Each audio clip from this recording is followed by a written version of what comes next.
Welcome to The Explainer. I am so thrilled to have you here today because, well, we're looking at something that affects every single one of us, every single day. We're breaking down a highly provocative and eye-opening piece of source material from The Money Strategist that basically attempts to pull back the curtain on the modern banking industry. We're going to explore 14 hidden mechanics, rules, and secrets that govern how banks actually operate, how they generate profit, and how this whole system is uniquely structured. So, if you've ever wondered how the financial world really ticks behind those fancy marble floors and friendly teller windows, you are absolutely in the right place. Let's get into it. I want to start by asking you to think about this directly.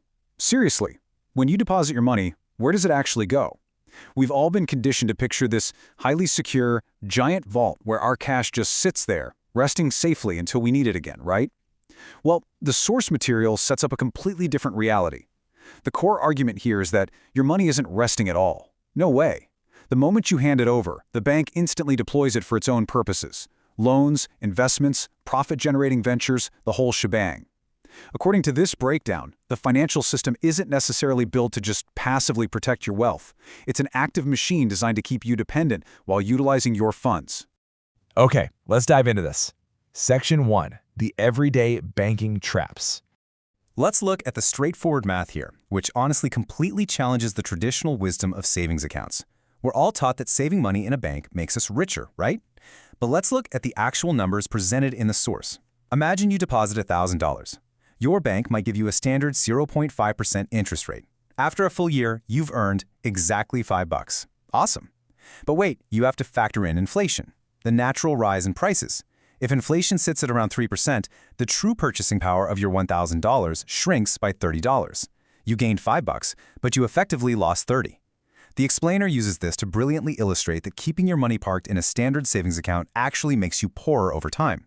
Inflation literally eats away at your wealth, all disguised as security. Now, let's move to how this builds into the broader world of debt. The source frames everyday consumer debt not as a helpful financial tool, but as a carefully designed trap. Just look at credit cards. With an average interest rate hovering around 20%, if you buy a $500 television and only make the minimum payments, that exact same TV could end up costing you $1,000. Suddenly, that flat screen isn't looking like such a great deal, is it? The bank wins, you lose. And this scales up to our biggest life purchases too. If you buy a $300,000 house on a 30-year mortgage at 4.5% interest, you don't just pay $300,000. By the end of the term, you pay closer to $600,000. Half of the cost of your home goes straight into the bank's pocket as guaranteed interest. But the most shocking cost hides in plain sight, 350%. How on earth do we get there? Well, imagine you accidentally overspend your account by just $10. Instead of declining the transaction, the bank approves it and then slaps you with a standard $35 overdraft fee. You essentially just paid $35 to borrow $10. In financial terms, that translates to an effective interest rate of 350%. And this isn't just a small glitch in the system. The source notes that overdraft fees alone constitute a massive $30 billion a year industry in the United States, predominantly affecting folks who are already struggling to make ends meet. Moving right along, Section 2, the Billionaire Banking Playbook. The source material outlines a concept called the debt divide. Think about it. When an ordinary worker living paycheck to paycheck goes to get a mortgage, they might get hit with a 4% or 5% interest rate. They are perceived as higher risk, so they pay more. But the source points to a truly fascinating example. When Mark Zuckerberg bought a $6 million home, he didn't pay cash, he took out a mortgage. But his rate was just a little over 1%. Because inflation was higher than 1% at the time, he was essentially borrowing money for free. Now, the banks justify this as risk management, saying lending to a billionaire is safe, but the outcome, as the source argues, is a system where the ultra-rich pay drastically less for the exact same services, while everyday people are burdened with all the higher costs. Most of us are pretty terrified of debt, right? But at the very top, debt is actually their greatest wealth-building tool. The source outlines a very specific maneuver used by billionaires like Elon Musk and Jeff Bezos. Let's walk through it. Step 1. They hold billions in company shares. If they sell those shares to, say, buy a yacht or a jet, they get hit with a massive capital gains tax, sometimes 20% or more. So, Step 2, they just don't sell. Instead, Step 3, they go to a bank, use their shares as collateral, and borrow $1 billion at an incredibly low 1% interest rate. Step 4, they fund their extravagant lifestyles with this borrowed money, totally tax-free, while their underlying shares just continue to grow in value. The bank makes a profit on a super safe loan, the billionaire pays zero tax, and their wealth multiplies. Wild, right? Beyond personal tax avoidance, the source brings up a staggering macroeconomic figure, $8 trillion. To put that into perspective, that is an estimated 10% of global GDP. And according to the breakdown, this wealth is legally hidden away in offshore tax havens like Bermuda, the Cayman Islands, and Switzerland. Massive corporations use these legal loopholes, which are often designed by banking and tax specialists, to shift their profits from countries where they actually do business to small office mailboxes in countries with a 0% tax rate. The result? Trillions of dollars quietly vanishing from public tax systems. And this brilliantly illustrates the next piece of the puzzle. Section 3. Manufacturing money. Let's dispel a massive myth right now. The government isn't the only entity that creates money. Enter fractional reserve banking.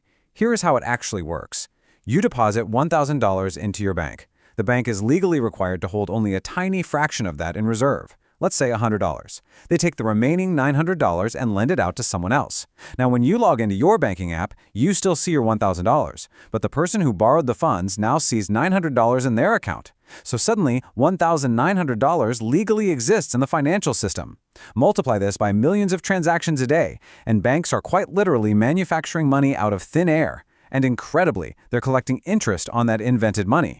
But, as we all know, creating money comes with systemic risks. The source material points back to the 2008 financial crash as the ultimate example of this.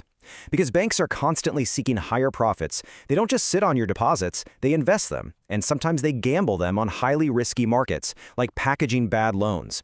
When the market is up, they pocket the massive profits. But, as we saw in 2008, when those bets fail and the system collapses, it's everyday people who lose their jobs and their homes, while the government uses taxpayer money to bail the banks out. It's an architecture where the banks essentially privatize the gains but socialize the losses. Which brings us to our final part, Section 4, a system built on trust. It's right here that the source reveals something of an open secret. The entire foundation relies on this one simple truth: financial ignorance is profitable. The explainer argues that it is absolutely no accident that schools rarely teach compound interest, how to manage credit, or how to invest. Think about it. Banks spend millions advertising credit cards, but almost nothing on financial education. Why? Because a customer who doesn't understand the rules of the game is a customer who's going to carry credit card balances for years, pay excessive fees, and leave their money languishing in low-interest savings accounts. Your confusion is literally their profit margin.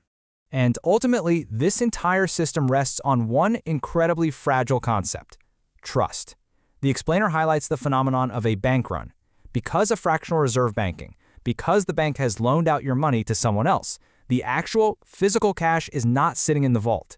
If every single customer walked into their bank today and demanded to withdraw their savings at the exact same time, the system would instantly collapse. The marble floors, the massive pillars, the reassuring commercials. According to the source, these are all carefully crafted tools just to maintain the shared illusion that your money is physically there. As long as you believe it, the system works. Which leaves us with this final, vital question to consider, based on today's explainer. If the financial system is inherently designed to make banks wealthy rather than you, how will you change the way you play the game? The source material isn't suggesting you stash your cash under a mattress in fear. Not at all.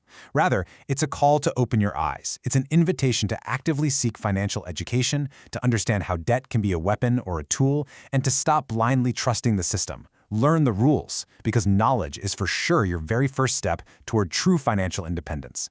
Thank you so much for joining me for this deep dive into the hidden mechanics of banking. I really hope this breakdown helped bring these complex concepts to light, and I'll see you on the next explainer.